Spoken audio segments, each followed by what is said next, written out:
are we are live. Hello. We're on the air. We is the Colorado Coalition for Human Rights for Palestine. I'm Rob Prince, coalition member, who will be producing this program mostly from behind the scenes. And now I'm going to turn over the emceeing to today's forum, the title of which is Exposing Israel's Illegal Detention, a Colorado Call, to Colorado member Jeff Wright, retired minister of the Disciplines of Church of Christ. Jeff, the floor is yours. It should be the disciplines of Christ, but it's actually the disciples of Christ. Oh, man, I'm sorry. No problem. Let me just say a little bit about our etiquette. You know, if you're watching on YouTube, you probably won't be able to make comments and ask questions. If you're using Facebook, you can use the chat to let folks know both where you're located, if you want to check in, and where you're listening from, and you can use the chat to ask questions as well. If you want to ask those questions, you could log off quickly. You have those two links to the to this webinar, and you could go to the, if you're on that YouTube, you could go to the Facebook. And one of our coalition members is going to be gathering the questions. So, and I don't suppose we need to mention this, but we do, just to be respectful in all of your communications. I want to thank everybody who's attending today. This is pretty cool. It's our first webinar. Our coalition began as an effort in Colorado, U.S. House District 2, Representative Negusa's district, to move him to sign on to Representative Betty McCollum's House Resolution 2590. We'll say more about that resolution coming up in a little bit. But 20 organizations and church groups in District 2 signed on to this coalition. So thanks to you all if you're part of one of those church groups or organizations for stepping up. As a result of that great response from folks, we decided to take our efforts statewide, and that's why we're calling it the Colorado Coalition for Human Rights in Palestine. Shana, we're really grateful to have you be a part of this. Shana is with DCI Palestine. That's Defense for Children International-Palestine, especially with the No Way to Treat a Child. And I'll let Shana tell you a little bit more about her. You'd rather hear from them rather than me anyway. And Rami Cotter, thank you, Rami, for coming to us from Beit Sahur, just outside of Bethlehem in Palestine. He's the director of the East Jerusalem YMCA rehabilitation program.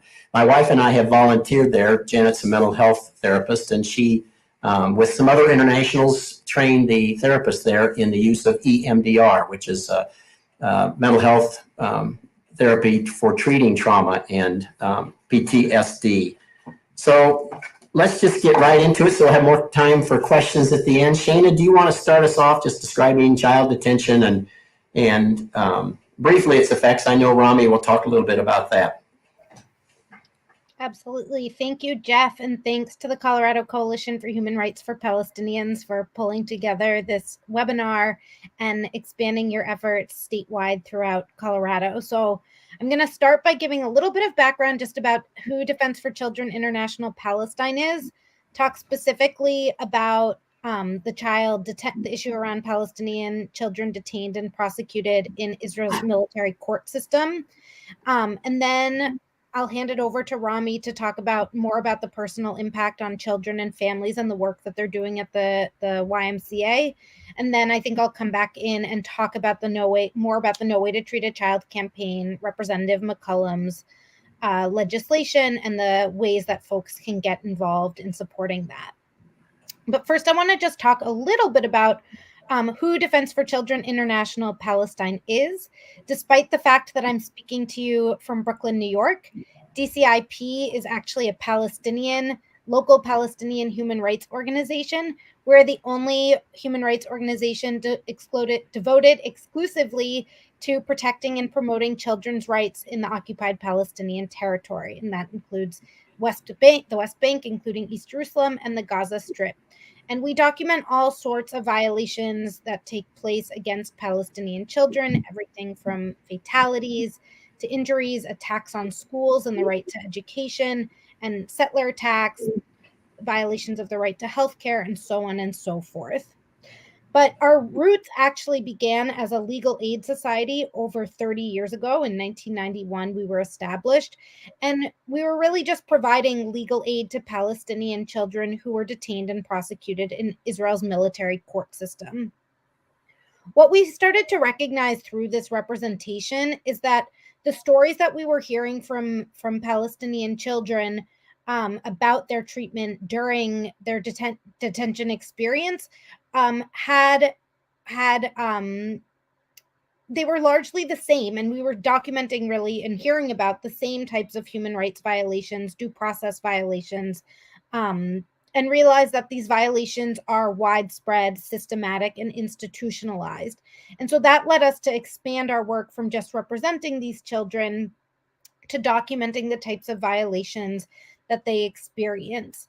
I just want to mention, I know Rami will speak more about this in just a few minutes, but the detention experience impacts not only children, but their families and their communities as a whole. And we really see that the use of the practice of detaining Palestinian children and prosecuting them in military court system is a means of the Israeli authorities to exercise control over the Palestinian civilian population in the occupied Palestinian territory.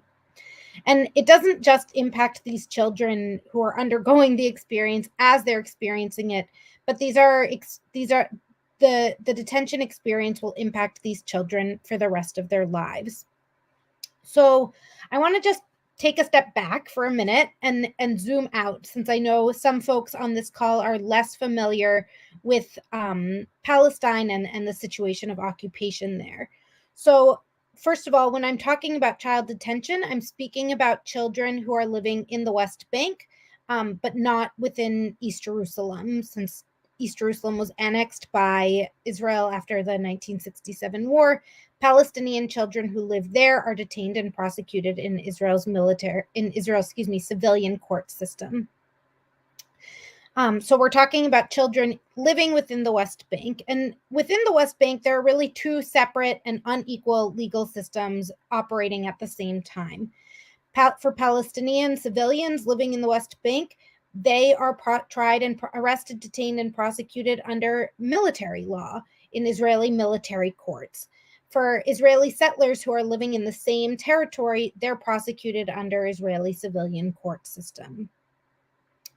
Under international humanitarian law, Israel has obligations to protect the Palestinian civilian under its control, and it does have the authority to establish these military courts. However, international law restricts the jurisdiction of Israeli military courts, and they're meant to still guarantee the basic safeguards for a fair trial. And so just to give you the legal framing, both international humanitarian law, which governs situations of armed conflict, including situations of occupation, and international human rights law require that individuals should be presumed to be innocent. They shouldn't be compelled to testify against themselves or confess, and they should be informed promptly and in detail of the charges against them in a language that they can understand.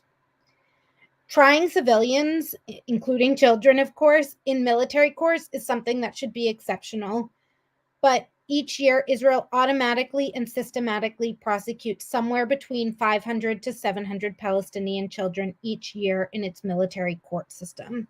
And if we can bring up the slides and share that first slide. So we'll just give it a minute. Perfect. And so what we've seen through our representation of hundreds of children, you can see that this data that we've put up now is based off of sworn affidavits that we've collected at DCI Palestine from 681 children over the last over a 6-year period. And so what we've seen is that ill treatment is widespread, systematic, and institutionalized. So the majority of children are detained at night. So this is a raid on their home. Imagine you're a child asleep in your home, and all of a sudden you awaken to have multiple soldiers in full combat gear pounding on your family door, inside your bedroom, and pulling you from your bed. This is a moment that children's innocence is really lost. They realize that their home isn't safe. Their parents can't do anything to protect them, and it's a traumatic experience. And I know Rami will speak more to this, but it's a traumatic experience not just for the child, but also for their families. Most children, when they're detained, the vast majority have their hands tied behind their backs using zip ties. They are blindfolded, and then they are taken into a military vehicle, and they're often taken to multiple sites throughout the night before they ultimately end up at an interrogation center. 3/4 of children report that they're subject to some type of physical violence following arrest. This can be anything from kicking, hitting, striking children with rifle stocks or guns, while the child is detained. And most of these children are blindfolded at the time that this violence is occurring against them. Most children aren't notified for the reason of their arrest. There's no warrant presented for them, and they don't actually even have a right to legal counsel before their during their interrogation. The one thing that children are meant to have a right to is the opportunity for a consultation with a lawyer before they're interrogated, but that frequently does not occur.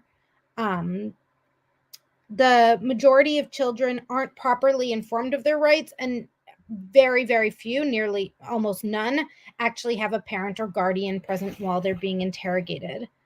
What we've seen is that interrogators will use physical violence, position abuse, threats, and isolation to coerce confessions. And I'm going to speak a little bit more about the isolation experience in just a minute.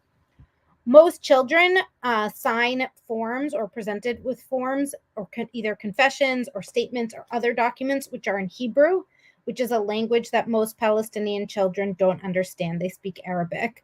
The most common charge that children face is throwing stones, and that can carry a maximum of 10 to 20 years. So what ends up happening with the children that Defense for Children International-Palestine represents is that most of them plead guilty, as it's the fastest way to get out of the system. And so that's because pre-trial bail is rarely granted, and so children end up being detained while their legal proceedings are continuing. And so because there can be delays in trials, that means that children can spend more time locked up and separated from their families. And so it often is more expedient to return the child home to their families, to have the child just plead guilty, regardless of whether the child may or may not regardless of whether the child has committed the act which they're alleged to have committed. I want to talk briefly just about a couple of practices that we've documented that I think are particularly horrific and show both the brutality of the system and also some of the ways in which we see that the ill treatment and torture and rights violations of Palestinian children is really systematic and institutionalized. So the first thing I want to talk about is the use of solitary confinement for interrogation purposes. So typically when we think of the use of solitary confinement here in the US, we think of it as being used either to protect a vulnerable prisoner from a dangerous general population, or to the reverse, to protect the general population from a dangerous prisoner. But what we see is that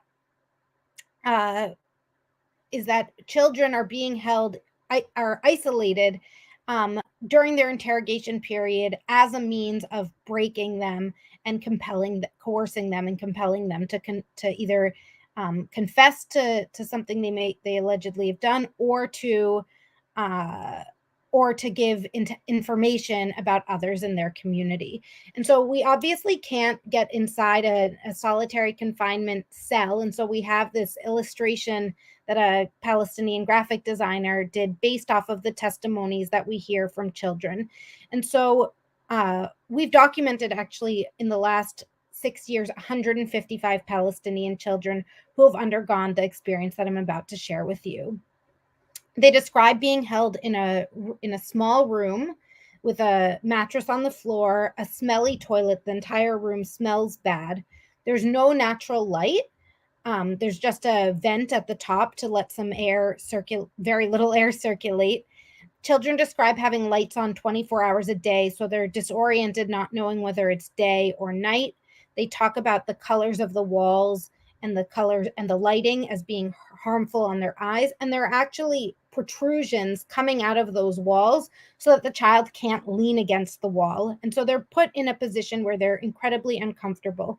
And they're kept in this cell without any meaningful human contact for a prolonged period. The only time that they're taken out of that cell is when they're brought to interrogation, where most children describe being tied to a low chair and sat in a very uncomfortable position, in a stressed position, while being interrogated. This makes the child physically uncomfortable, so they'll say anything they can to get out of the position. So I just want to these are some of the figures that we've documented around these 155 boys that have been held in solitary confinement for interrogation purposes. So the average amount of time that children are held for is more than 15 and a half days. The majority of these children, the vast majority, had no access to legal consultation prior to their interrogation, despite that being allegedly guaranteed to them. And of course, none of them had any family member or lawyer present during their interrogation. One thing that I think is particularly shocking during this experience is that oftentimes the child will be told that their interrogation is over. They're being transferred to the general population of the prison. And that's when they're taken to a cell. I like to call it solitary confinement deluxe. It's much more comfortable. They feel more relaxed. And that's when they're approached by a man, a Palestinian man, who tells them that he's part of the prisoners' organization. He can provide them with support. He can get word to people on the outside about the child's condition, or to communicate information from within the prison. And oftentimes that person will win the child's trust, offering them food and ask the child about what they were interrogated about.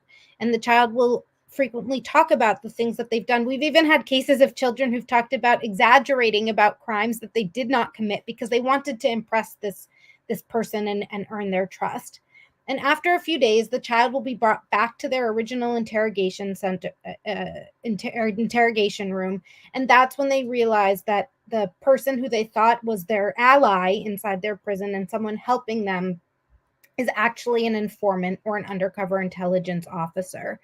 And I'll leave it to Rami to talk about the psychological impact, but I always think about, whenever I read these stories, about what that does to a child who's been placed in such a vulnerable position, has been deprived of any contact, and finally is given a feeling of humanity and made a connection with someone, only to learn that that person was there just to betray them. What are the long-term impacts on these children? The last thing I want to just mention before I turn it over to Rami is the use of administrative detention by Israeli authorities. And administrative detention is the practice of detaining an individual without charge or trial. And an order is issued by the military commander or someone appointed by the military, deputized by the military commander, and approved by a military court judge. And I should mention that these military courts have been found to not meet international standards for independence and impartiality. And so they fail to meet any of the standards that we would expect of a functioning justice system. The children are held based on secret evidence, which means that they have no legal means of challenging it.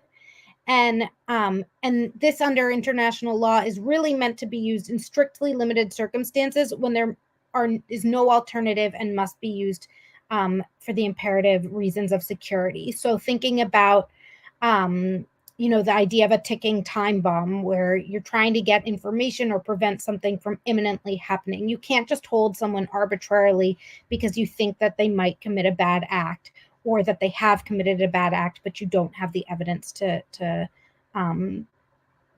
prosecute them. This practice of administrative detention has been condemned by all sorts of UN bodies, including the UN Committee Against Torture, the UN Human Rights Committee, which oversees the implementation of the International Covenant on Civil and Political Rights, and also a special procedure at the UN called the Working Group on Arbitrary Detention. And DCIP has filed a number of complaints on behalf of children who have been detained on administrative detention orders in hopes of applying international pressure to seek their release. One of those children is one of 3 teens that's currently detained. He's no longer a child. He actually turned 18 this past January, but his name is Amal Nakhla. And Amal is an 18-year-old child. He was arrested shortly after his 17th birthday last year, and he's been held without charge or trial for 420 days. Again, held in Israeli prisons for 420 days without being charged or tried. He's had 4 or 5 administrative detention orders renewed against him. And what's most significant with Amal is that he suffers from an autoimmune disorder that requires constant monitoring, regular treatment, and has put him at particular risk during the pandemic. So these, I hope I, in this brief amount of time, I've given a bit of an overview of some of the documentation DCIP has gathered and the legal framework around the use of Israel's military court system. I think I'll pass it either back to Jeff or back to Rami. Thank you, Shana. That was a great overview. I know we didn't give you much time to do that. We do have one question coming in, and we'll get to it in a little bit. For those who are joining us late, I just want to introduce Rami again. Rami is coming to us from Palestine, and he's the director of the East Jerusalem YMCA rehabilitation program that's working with a lot of these the families of child detainees as well as the child ex-detainees. Rami, thanks for joining us. Thank you, Jeff, and thank you, Shana, for giving such a comprehensive background of child detention and the impact, the legal impacts as well. My name is Rami Khadr. I am the director of the rehabilitation program at East Jerusalem YMCA. The program is part of the organization that started back in 1948 as a response of the people were forced to leave their homes, and the YMCA have seen a need to respond to people in Aqba Jabal refugee camp. And this is how the journey of the YMCA started in Palestine. The rehabilitation program came also as a response of the need for the psychological rehabilitation of ex-detainee children and young people who were under the threat of political violence in the first uprising in 1989. The issue of child detention is really it's not only a human right issue, it's really an issue of empowering the second generation, the future of the Palestinian society. We need to think about it as those children who are being violated their rights on daily basis, who are treated in an ill treatment way. What is the future that is waiting for them? There are different aspects that I would like to talk about detention, and I'm a storyteller, so I'll be speaking more about in a way of stories from the field as well. The impacts of detention are 4 impacts that I would like to highlight. First is the psychosocial well-being of the children who experience detention, the psychosocial well-being of parents, caregivers, people, especially the mothers, and I will say why in a bit. Also, the social and cultural life of the young children, and the 4th is their education and career in the future. Once a child is taken, it's usually by night raids. Children will be sleeping very comfortably at their beds with no idea what is coming to them in minutes, in few minutes, and suddenly the house is bombarded with dozens of Israeli soldiers with heavy machine guns and screaming, yelling, firing ammunitions at the home in order to take a child that is 12 or 13 or 14 years old. This experience is not a very comfortable experience, but it is really an experience that would leave wounds and scars on the psychological level for children. Children who would wake up in the middle of the night having 10 or 20 or even 30 machine guns pointed at them, while screaming, seeing their mothers, their fathers yelling and screaming and full of tears because their son will be taken away from them. And many times, children, as Shana has explained, they do not know where they are going or why the soldiers are taking them into custody. And the parents, for weeks, they wouldn't even know where their children are at the moment. So try to imagine a mother or a father or a brother or a sister that actually have seen and witnessed this violence at their home, and they don't know where their son is going or where their daughter is going until a week later that they know only that their son is at this military office or at this prison. When children go into prison, the journey starts actually with the parents who the lack of information and the access of psychological support they need in order to really know how to deal with such a situation. For us at the YMCA, we provide the mothers and the parents with information and counseling services of how to deal with such situation. You know, last month we were actually in Hebron talking to a group of mothers, and one mother at the counseling session said, "I keep sending my son WhatsApp messages. I believe no one of us understood why she's saying she kept sending WhatsApp messages to her son, knowing that the phone is at home. But after a while, she kept explaining, and she said, even though I know he won't be seeing my WhatsApp messages, it has been 5 months in this pandemic that I didn't see my son or even I know anything about him. And I want him, once released, to know that his mother was asking about him on daily basis. Fell in crying all the time. She was really feeling very sad. And the support group that we had with the mothers helped her really to overcome such impact of the situation. On the other side, children at detention, they are isolated. They are forced to sign, as Shana has explained, documents that they actually do not understand, and they are full of fear because such experience is not very normal to them. They don't know how to deal with it. They don't know how to think about it. So their self-defense mechanism is really to establish habits that would actually keep them strong. Those habits, such as being thinking like we are men, we are very strong. Israel is putting us in custody because they are full of fear from us. We're very powerful.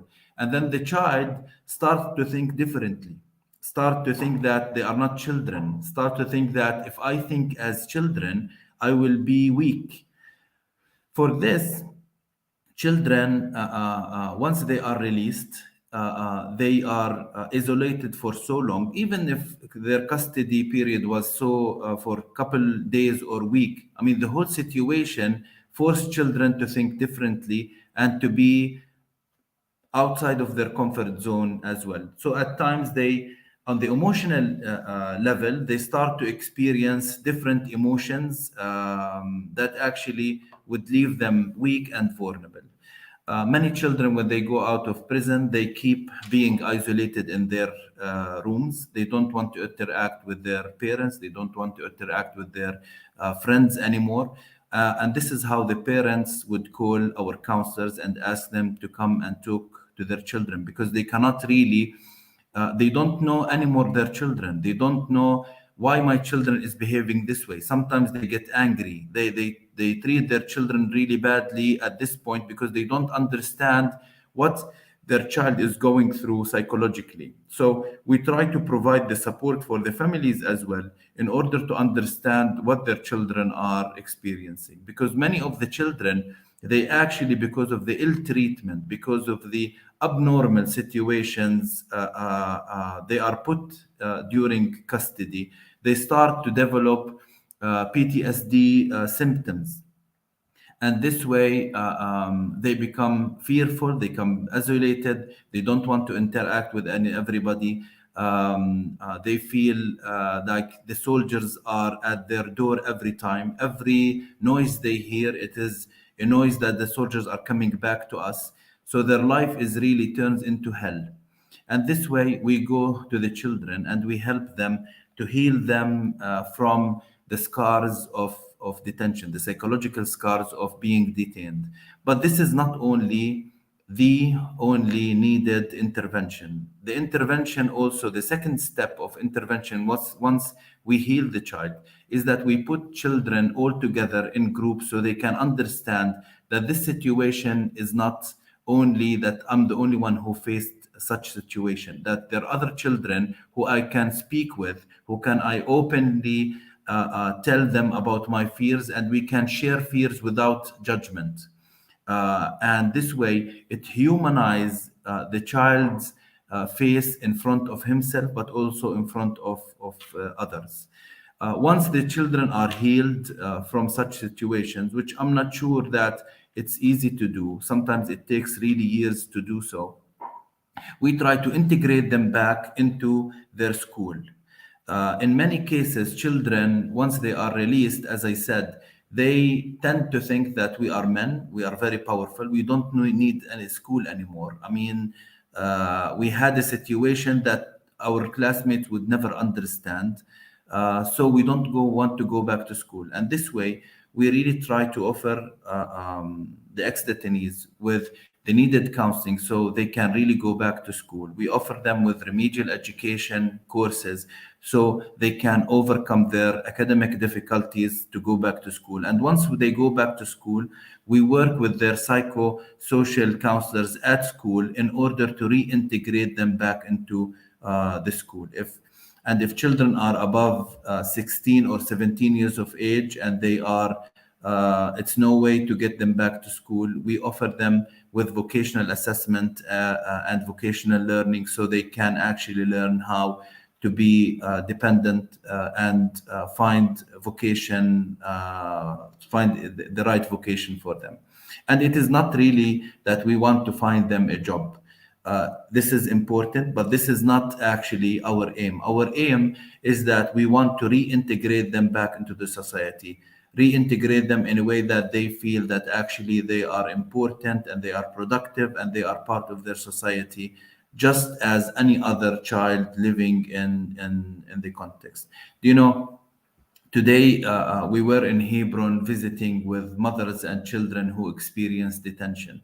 And one boy truly left us all in tears when one of the group members asked him, what is your goal for the future? And his answer was that my goal is that I want no child to experience what I have experienced. And I think that is what we all stand for in this issue, that we do not want children to be treated in such way. We do not want our children to keep fearing their security and safety. We do not want them to really adapt a lifestyle that is full of anxiety, depression, bedwetting, trauma. And we do not want our children really to be the next generation of hopeless leaders. We want them to be empowered. We want them to be actively participating in their schools, in their society, and hopeful that one day the occupation will end and that they would live freely as any other child in the world. I'm more than happy to expand with questions. I feel I have covered the whole experience. The psychological impacts of detention is really not correlated with the length of the detention. It's really about the time children are just escorted from their normal life, from their beds at night in a nightmare, in a night raid, and often treated not as children. Rami, I had asked you if you'd be willing just to share briefly about your own experience of being detained. You know, my own experience really has to do with I grew up in a house in Bethlehem that was active in saying that the occupation is bad and that we need to live freely. Very peacefully demonstrating at our schools, trying to raise our voices. Myself, I was detained for a couple days. Wasn't really a long detention, but the idea of waking up one night with 30 soldiers pointing their guns at my head and my brother's head really felt like, come on, are we that important? Are we that dangerous that a government with heavy machines are coming to take children into custody? Unfortunately, my brother was also had experienced detention. He was actually detained for almost 15 years on administrative detention. And every 6 months, they actually would come to our house, bomb the doors, like fire ammunitions in our house, tear gas us in our house, sometimes break furniture, break the house in order to search for things that they never actually found. And by the end, they would take my brother into jail for 3 months on administrative detention. Administrative detention means that actually they have nothing against you, but they are suspicious or that you are an activist. This way, our life was like this. Every 3 months, we would expect soldiers to come at our house. And I can tell you one thing, it took us so long as a family to really heal from the wounds of such experience. I mean, I remember one night, it was Christmas night, the 24th of December, and we as a family were just preparing to celebrate Christmas. They came and took my brother, who was a child at the time, 18 years of age, 17, 18 years of age. And I remember we had 60 soldiers at our house in a festivity. We were trying to have a festivity at the moment, and they just turned our festival into a nightmare. And when the last soldier left our house, I still remember that phrase, and I will never forget it as a sign of hope, actually, because I want to remind myself with this phrase. Because every time I remember it, I want to use it as a sign that we need to help children in this country to overcome trauma as a result of detention. He said, after they detained my brother, he said, now you can have a good Christmas. We didn't actually had a good Christmas, but what we did is we, as a family, we are advocates and we try to heal other people because I think that what is really important. I would say my mother until now, when she sees a soldier, you can feel that she is anxious. She's not very comfortable, even if by driving by car she sees the soldier, because her experience with soldiers was never actually. I mean, it won't be a good one, but was really correlated with taking her son, her child from her at the middle of the night, not only one time, multiple times. Yeah. Shana, Rami said earlier in this story that he and his brother wondered, are we this important that you would come after us? You had spoken, and maybe you can share this briefly, about how it's a pattern that has a broader reach in terms of terrorizing the population. I mean, if I would use the example of Hebron today, you would go to the old city, and actually in the old city, while walking in the old city, you would see children acting abnormally. I mean, children there are not comfortable. They are using some signs of violence, even in how they act or they play together. And that is a direct result of what actually they see on daily basis. Every night, it's not comfortable for them.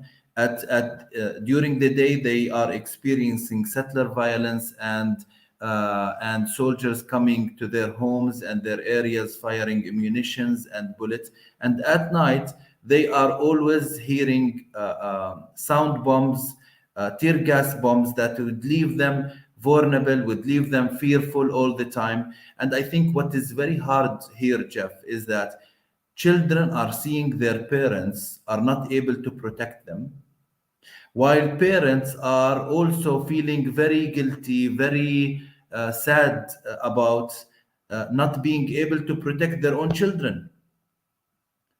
And I think that's the hard aspect of this situation. One girl was sharing with us that she fears in the old city to actually go into nearby the window and see the street, see the settlers in the street, because this way they will turn their life into a nightmare that day. Shana, did you have something to add to that? That systematic kind of way that we look and we say, well, it's horribly, it's only this number of children kind of thing. You're muted. Thank you. I think I just add two things, and that's one, the communities that we see that are targeted tend to be, like Rami spoke about his own family, you know, an outspoken, politically active family. And so it's communities where you're likely to see some type of resistance to the occupation, or communities that are close to occupation infrastructure, settlements, the separation wall. And so these are the communities that are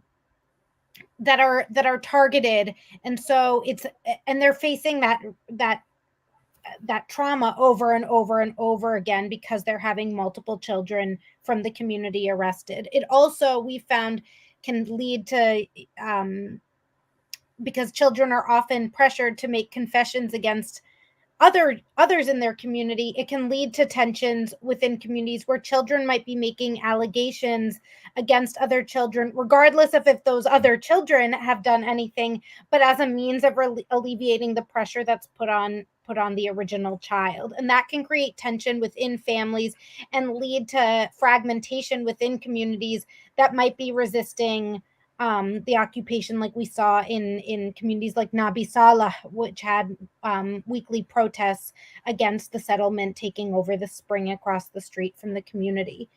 The second thing I'd say, and just to mention, you said, Jeff, and I know we spoke about this earlier in the week, the number of 500 to 700 children per year, it's not that many in the grand scheme of things, but that is kind of the sweet spot in terms of the number of children that needs to be arrested in order to exert that type of control over communities throughout the West Bank. And that's why, and I think Rami did an amazing job in talking about the impact that it has beyond just the child. And that's why it's done. It's done because if a parent is made to feel completely impotent and unable to protect their own child, they're going to be less likely to stand up and fight. And it becomes, or resist, I should say. And so it has this cascading effect on communities of you only need a very small number of children detained in order to control and suppress the entire population of the West Bank. Thank you. And one of our coalition leaders, Jane, is taking some questions. Jane, I don't know if you have any. I have a couple here, but. Okay. Yeah, our first question is from Lynn Siegel, and she's asking, I think this question probably should go to Shana, but Rami, if you want to chime in, that would be fine. And her question is, how do the children who are detained find out that it was an undercover agent that was talking with them? Yeah. So I think that's back to the solitary confinement that I was speaking about the experience of children in solitary confinement. So when they're exposed to an informant or an undercover agent, the way that's typically done is that the informant will be taking notes in a notebook. And so making sure that they get the details correctly. Oh, you want me to get word to this person on the outside to make sure that they don't say this, or to tell them that you're okay. And so they'll take those notes. And then when the child is brought back to their original interrogator, they'll see that notebook on the table. And that's how they know that they've been betrayed, or they'll be confronted with the statements, or orally or verbally, that they had shared with that person. You know, there's only one person that they told, or two people maybe, because sometimes the informants come in pairs, but that's how they realize it, because they're either confronted with the physical evidence of the same notebook and said, well, you said this, and sometimes they'll even be asked to sign it in the notebook. You know, these are kids. They aren't the most sophisticated in thinking these people might be trying to trick me. And you have to remember that they've also been in this incredibly vulnerable position for days or weeks already. And so they're hungry for any type of connection with someone who's showing them the slightest modicum of kindness. I don't know if Rami, you have anything to add. I want to expand on the topic, but not exactly with answering the question. But children are put in situations where actually, for instance, they are isolated for 10 days alone, no speaking with not one person. So once they are actually put out of this isolation room, they just want to speak. I mean, they can tell you anything. They can make stories up, but they just want, as children, to speak. And I think the interrogator will use it to really make children speak about things that actually never happened, only because they want really to take their word and use it against them in the court. Sometimes interrogators, they use phrases like, I will hurt your mother, I will hurt your father, I will bring them here and put them in custody as well if you don't tell me. So they put them in situations where actually they are forcing them to make any confession, even though they know that this is actually never happened. They scream at them. They put them in fearful situations. Sometimes, and many children spoke about the rooms in which the water drops. For days and days, they kept one drop after another that keeps dropping, and that after 1 hour of hearing so, they can actually go crazy of the noise that happened to them. Also, children identified that they make noises around their cell to make them afraid, and sometimes the noises are really aggressive. So they make children feel like if we don't speak now, they will do the same to us, from what we heard. Jane? I think this might be directed to Rami. And his question is, what percentage of children, detainees, actually do drop out of school or don't go back to school?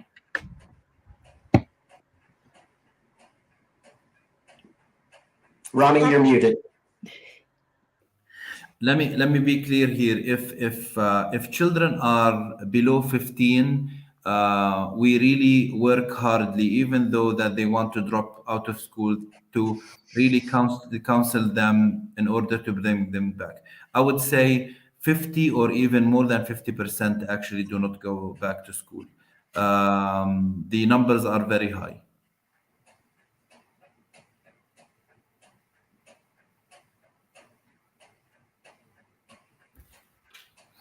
Jane, do you have other questions that have come in? I don't see any other questions right now.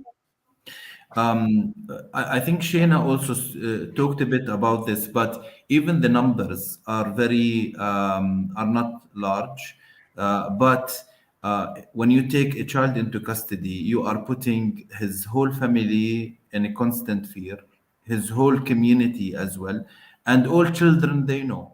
So children in his class will go crazy and really feel like this is what is going on, and really are afraid to do anything or speak to anyone because they do not want to be also taken into custody as well. So it is systematic, and it really is targeting not only one child or 10 children, it's targeting a whole generation of children who actually will grow up in fear, grow up in depression, grow up with PTSD symptoms, that our next generation of leader is distorted, hopeless, and is unable to speak positively and speak the, what actually Israel is doing with such detention is that they're building the same physical wall in the minds of young people, that the future is not yours. You don't have any option other than leaving this country. Shana, would you speak now a little bit about HR 2590 and Representative McCollum's House resolution? And this is where those who are tuned in, we're hoping that you be interested in joining your group might be interested in exploring the joining of this coalition so that we can reach out to many of the House representatives throughout Colorado. Thanks, Shana. Sure. So I'm going to talk first kind of more generally about the No Way to Treat a Child campaign, and then I'll get into the legislative actions and ways people can get involved. So in partnership with the American Friends Service Committee, DCI Palestine has been jointly running the No Way to Treat a Child campaign. It has dozens of partners, hundreds of partners at this point across, or endorsers across the United States. And we also work internationally as well. But for the purposes of this, I'm going to speak about the U.S. context in which we're working. And we really see this campaign as doing two things. One, it's working like we are now in educating folks such as yourselves about child detention and its impacts on Palestinian children and communities. And then the second thing is to really take the outrage that we hope that you're feeling and the energy that you're going to have from hearing about this and working to end it. And that's by pushing with our policymakers in the US Congress. And so since we started this campaign 7 years ago, we've actually succeeded in working with Representative Betty McCollum of Minnesota in getting 3 separate pieces of legislation introduced in 3 successive congressional sessions, taking on the issue of child detention. And so the most recent bill is HR 2590. The Palestinian Children and Families Act is the short. It has a very long name, but its shorthand is the Palestinian Children and Families Act. And it was introduced last year on April 15th, so on tax day. And it currently has 32 co-sponsors plus Representative McCollum as the original co-sponsor. This bill has a huge coalition of organizational support, including the organizations in Colorado that Jeff spoke about, but also nationally known organizations like Move On, Oxfam America, the Movement for Black Lives, the Sunrise Movement, and even a number of liberal Zionist Jewish organizations like J Street, True Rabbis for Human Rights, and Americans for Peace Now. And really, what this bill seeks to do is twofold. It seeks accountability and it seeks transparency. So first off is that the bill calls for a limitation on assistance to ensure that U.S. tax dollars are not used in 3 acts in violation of international law. So the first is the military detention, interrogation, abuse, or ill treatment of Palestinian children, which is what we've obviously spent the better part of the last hour speaking about. The second thing is the seizure that it would prohibit U.S. funds from being used for is the seizure, appropriation, or destruction of Palestinian property or forcible transfer of Palestinian civilians. And then thirdly, it would prohibit U.S. funds from being used to further to support any further unilateral annexation by the Israeli government of the West Bank or other parts of the occupied Palestinian territory. And this would impose certain certification and reporting obligations on the Secretary of State. So basically every year, Secretary Blinken or whoever the next Secretary of State would be, would have to tell the US Congress, no, our funds, our tax dollars did not go towards committing these human rights abuses. And if they did, then they'd have to give an accounting of how they were spent.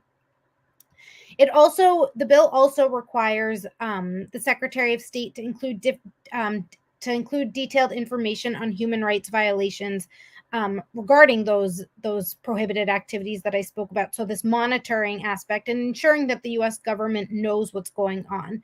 The U.S. government, I'll be honest, knows what's going on. Actually, in many of the annual State Department reports on human rights violations, child detention is spoken about and flagged. And so we want to ensure that there remains attention on this issue.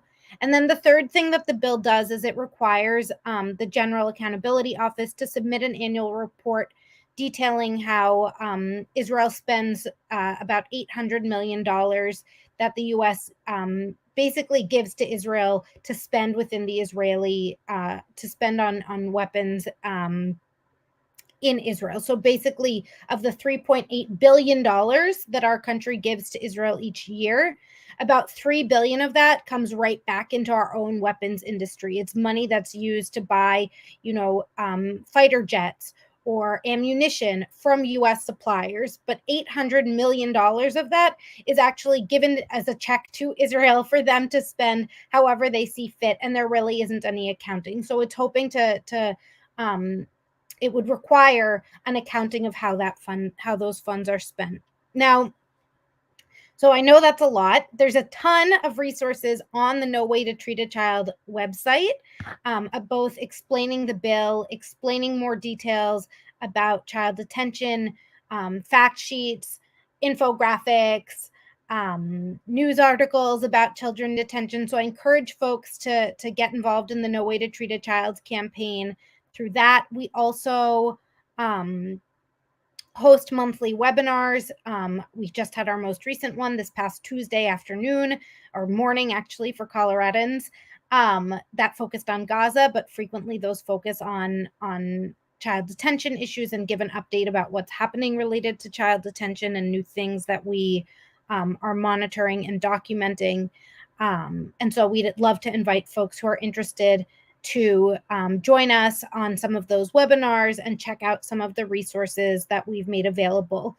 And really, we hope that people, if they choose to get in touch with their members of Congress, will reach out to us, one, in terms of any support that we can provide, in terms of providing resources to help you prepare for meetings, and also to give us the feedback on what you're getting from offices. And we really see this campaign as working twofold: the engagement with the members of Congress, and then when you get that feedback, and oftentimes, unfortunately, it's not positive, that gives you an opportunity to go and engage further within your communities to build the type of grassroots pressure needed to make your elected representative change their position on this issue. So I think I'll leave it there in terms of talking about the No Way campaign. But again, we hope that folks will join us and become a part of the campaign and support the work that we're doing, and also hopefully make Rami lose his job, because hopefully there won't be children and families that will be impacted by detention in the military court system. Thanks, Shana. And I think for us in the Colorado Coalition, it's kind of a no-brainer, because we're not asking for the U.S. to reduce its amount of giving to Israel, which is more than to any other country in the world. We're asking Israel to be accountable for it. We're asking for our Congress people to hold them accountable for it. And that kind of is a no-brainer and an easy way for many of you to join in on this campaign with us. So hopefully you'll email me. You've seen that email address 100 times going across the banner there to find out how you can be involved. And we'll give you the same kind of resources, and connect you with No Way to Treat a Child, but also let you know how you can become a part of this coalition, your group. Rami, we're coming up on the hour here, and we want to hold to that. Any final comments that you have? Well, I would expand on what Shana concluded with. I hope one day we will not need to do our jobs, and that no children will be treated such way, and that they will gain their human rights and dignity and freedom, and that we really would have just a normal life. Our children will be just children. That's our prayer and our wish and our work too. Thank you everyone for joining us. Shana, Rami, thank you so much for giving your time today. Appreciate you both more than we can say. Take care, folks. Hope to hear from you all.